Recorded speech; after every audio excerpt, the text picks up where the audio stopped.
Welcome back to the Etihad Stadium, where England trailed 2-0 at half-time. It hasn't quite been the homecoming they were hoping for so far, but Anita, the warning signs were there pretty early, weren't they? Yeah, Brazil came out flying with lots of energy and intensity. We know they've got a dynamic and quick front three, but they win the first-second contacts in midfield, and Zaneratto, Beatrice, plays a lovely through ball to Ludmilla, who we know is quick. This is the early warning sign, and really she should do better there. You know, probably should score. Yeah. And then into 1-0, right? Well, the thing is, Anita, is that our midfield, we do seem to lack pace and athleticism in there, and once they've won that ball, there's no one close enough to actually get anything to win the second ball. And once she gets into this situation, you're hoping that she misses like the girl done before, but she's finished that really, really well. I think we've shown a real lack of athleticism and pace in our midfield. Well, Zaneratto really has played her part, hasn't she? Because then for the second goal, she provided the assist for Dudinha. Well, she's shown her experience. She's marking Kira Walsh tightly, and anytime we turn over the ball, she's thinking first thought, can I go forward, play forward, carries the ball, a 3v2, and suddenly they're in. She plays, you know, Rodriguez, and then Rodriguez gets in with the finish. With a great outside of the boot finish, you know, maybe a bit fortunate. I'm not sure she meant it, but again, really clinical from Brazil. Anita, you are so professional. You carried on that seamlessly, and we've got absolutely drenched. Well, there you go. Here we go. They knew what they were doing. They knew what they were doing. It's not going to dampen our spirits, is it, guys? No. Okay. But then came the red card. I don't think there were any questions about this, right? You know something? I think that it's for an experienced player, the captain of the team. Yes, Ella's on it, but like I think that. You're 2-0 up, you know, give the goalie a chance to save it. You don't need to touch her. Ella's gone down there, and rightly so, but like it's a poor decision from the captain to make. And she's put her team under a bit of pressure. Yeah, she has, because England did have a few fair chances after that, didn't they? Yeah, they did. You know, then they had the free kick, and again were able to demonstrate some quality. But here, the first chance came when Toon got it on her left foot, didn't quite catch it as well as she wanted. The free kick from Greenwood after the red card decision, followed up by Jess Carter, who just couldn't get underneath it. That was so lucky for Jess, because she anticipated that really well. Just got over it there. And same with that chance there. All you want to do really is you want to try and get it on target, make the goalkeeper make a save. That's all you want to do. And I think here Beth Mead needs to take the shot on earlier. Absolutely has to. With her experience, get the shot. Come in, try and get. If we could have come in 2-1, you kind of like say, okay, let's regroup. But we have got to do something about getting closer. I think that we're afraid to get close to them instead of pressing them high, because we're afraid of the pace behind, and we're not getting close enough in the midfield to their midfield players. And once they break through, they're straight in on goal. I really feel for Kiara Keaton, because she hasn't had really much chance for those 2 goals. So how did England find a way back in the second half? Look, we've been here before. They did send us on a roller coaster in the summer, so it's not yet over. It's only half time. Well, obviously now they're finding a lot more space now that Brazil are down to 10 players. But when they play up to Russo, they need to get support underneath them much quicker, because what we're losing is that opposite movement on the top line. She drops in short, and we need one of those wide players, whether it's Kelly or me, to just invert and make those dynamic runs in behind the Brazilian defence, who are playing in a back three, so there is space. She's played really well. She's held the ball up very well. There's one instance where she held it up for about 15 seconds when she didn't have nobody coming to her quick enough, a quick 1-2 so as we could get into them, because we've seen we can breach them. We've seen that Brazil can concede goals, but you have to do it structurally. You have to pass through them and really put them under pressure. We're not exploiting their wing backs enough when they're going forward. We really need to step it up with the 11 what we've got in the second half. Okay, well, we're going to take a moment to go and dry off, because we are actually drenched, and we'll take you to the second half after this. Serena Wiegman with a very important half-time team talk. I wonder if she'll make any changes. We'll bring you the second 45 minutes from the Etihad after this. Well, here's a stat for you. England's last home defeat was exactly a year ago today against Germany at Wembley, where they lost 4-3. So, do not play any matches for England on October the 25th. Simple. But righty, look, Georgia Stanway played her part, didn't she? She scored the only goal via a penalty. Yeah, but like she rightly said, you know, I think we're too experienced now to be starting games playing poorly for 20 minutes and thinking that we're going to continually come back like we've shown we've done in tournaments. I think that it's something that we have to address. It's a problem. She mentioned man-to-man marking, and we have to do something about being man-to-man marked, because we have to create more. I thought Leslie was great today. And we have to create more and support her more to get more chances in the other end of the field. Well, let's have a look at the penalty that was scored from England. 11 and 11 for Georgia Stanway. That's pretty clinical, isn't it? Yeah, well, you know, she's got the mindset. She's clear in her process, and we saw how the penalty came about. It was a clear foul on the back of Beth Mead here in the box, a late challenge from the Brazilian midfielder. And, you know, for me, obviously, it was a clear foul. She makes contact, catches the back of her leg as well. Georgia Stanway steps up, and, you know, I don't think I've ever seen Georgia miss a penalty. No, she's I've not, no. so clinical in these moments, and she keeps a cool head, and I think that's why she's able to pick out her target and just put it into the bottom corner. So, you know, they got off to a flying start in the second half. Yeah, they did. I mean, there was that lack of pace in the midfield, though, wasn't there today, and that really cost them. Well, it cost us at the start because we weren't pressing them high. So then, once we dropped off, if you're not going to press them in the midfield neither, and they've got pace, then you're going to have a problem if they do break, and that's what they've done on us. They won a lot of the second balls in that first 20 minutes, and they caused us a problem. They could have scored more goals.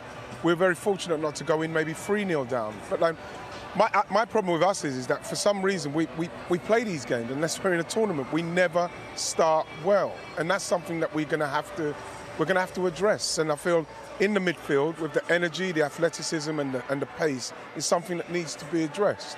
How do they address it then?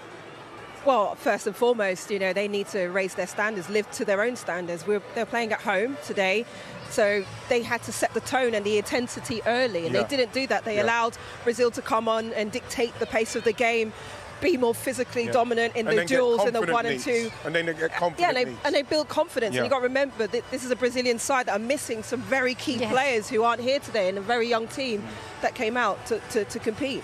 Yeah, it's a good point there. Missing Marta, Dudinha, Carolyn, Gutierrez. They're key players that will be there for the World Cup in 2027. Well, this is a massive momentum and confidence for Brazil. You saw how they celebrate, and people do that when they play against England. England's a massive scalp for anybody to claim, and this was a good one for them with the omission of those players.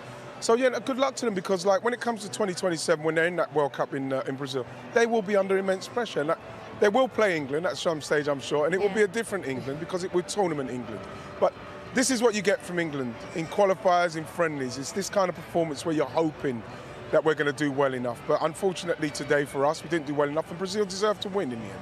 Yeah, and we've seen from the reaction from those Brazilian players just what it has meant to them to beat England today, because it's a big deal. But look, after the break, we are going to focus in a little bit more on England, and we hope to bring you some more reaction from the Lionesses on what was a disappointing homecoming. Lots to learn, lots to reflect on, and we'll do so after this. Isn't it all about the final details? And as she said, lessons will be learned, and they've got a chance to do it all over again, Anita, on Tuesday. Yeah, absolutely. I think those players will obviously reflect on the game and do their analysis, and Serena perhaps will make a few more changes, because I think it's an opportunity to bring some freshness to the team and some intensity.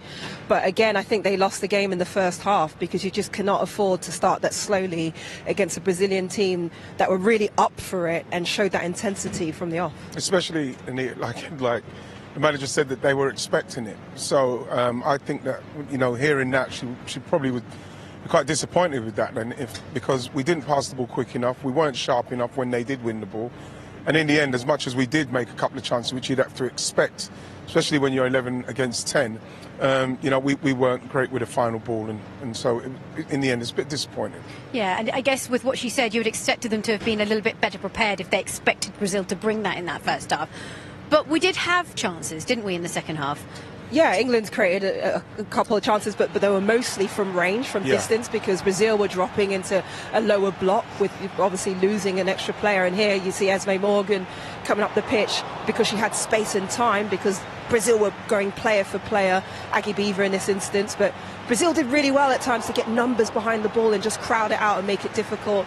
Esme Morgan again here with, you know, not a bad effort. She had a couple of good efforts, but for me there's not enough movement on the top line from our forward players to just create some chaos and some opposite movement and drag the Brazilian players into positions they don't want to know and ask questions of them. Again, what we're seeing here when Esme's coming in, there's a lot of long balls, long shots, like rightly said there. You need a little bit more movement, move them around. So it's not just, you look at all those instances, she's running towards. There's nothing happening in front of her, and that shouldn't be happening at this level. She needs someone else. She's a defender who's coming forward. You saw some of the shots. She had one good shot, was pretty good there, but weren't great shots because you're not expecting that from her. It's almost as if they've left her with it. Let her have it. Let her shoot from far because there's not enough movement in front of her. Play into somebody, get it back. Play into down the line. Third man run. Maybe we could get a shot that way. And we hit the woodwork twice, right? So they weren't bad efforts, but the point is England had 45 touches in the opposition box and we weren't clinical with it, with them being only having 10 players. And I think by England standards, they know they have to do better in those situations. Yeah, they do. Well, they do have Australia to come. Just very quickly, will she freshen it up? I don't know. It's not in her nature. You know, anyone who plays, you know what I mean, she's very much sticks to her guns. But I'd like to see some change. Absolutely would like to see some change. OK, well, we're drawing to a close here at the Etihad. Well, England do get a chance, as I said, to do it all again on Tuesday, this time against Australia. We have all the build-up at 6:15 on ITV4 and ITVX. My thanks to Righty and to Anita. So Brazil brought their samba and walked away with the win. We'll see you next time. Bye-bye.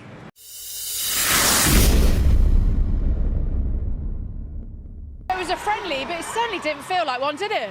No, I think, yeah, it's one of those games where you're going to get battered and bruised, and obviously we're not used to playing against opposition from a different continent, so it's something that we've got to adapt to.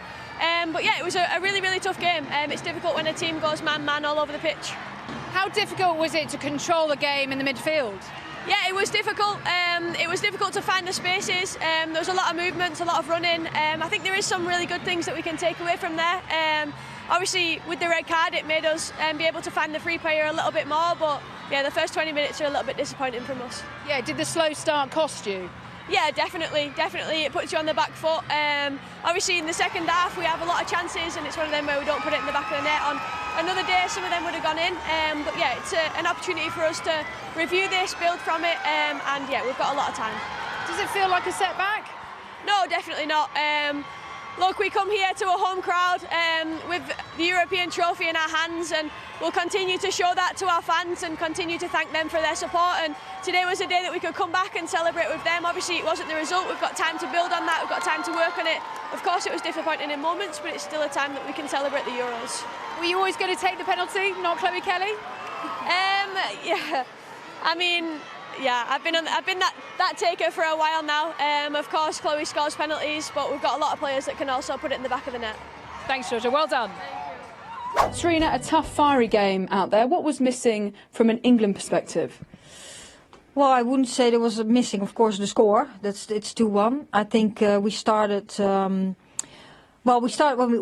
Exactly, they started how we expected them to start, and as soon as we found Alessia, then we did well. But when we played short or with, then they're really good to win the ball and counter-attack, and I think that harmed us twice. And that's exactly what we did not want to do.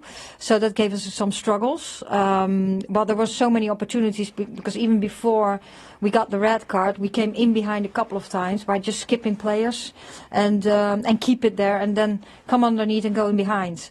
So that was the first part of the game. And I think then they got the red card.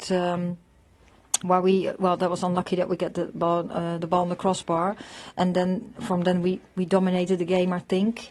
And what was missing, I think, is the final part. Of course, they were tough in defending. They have some very physical players. We were sometimes a bit unlucky, but also sometimes in decision making we could do better. Sometimes in execution, hit another time the crossbar. So, yeah, we didn't give away that much. So I thought we did that well, which we hope to do, of course, also because we have one player extra on the pitch. Yeah, I think the learning we take from this is get in the final third. How can we create even more and get the final details right in execution and decision making?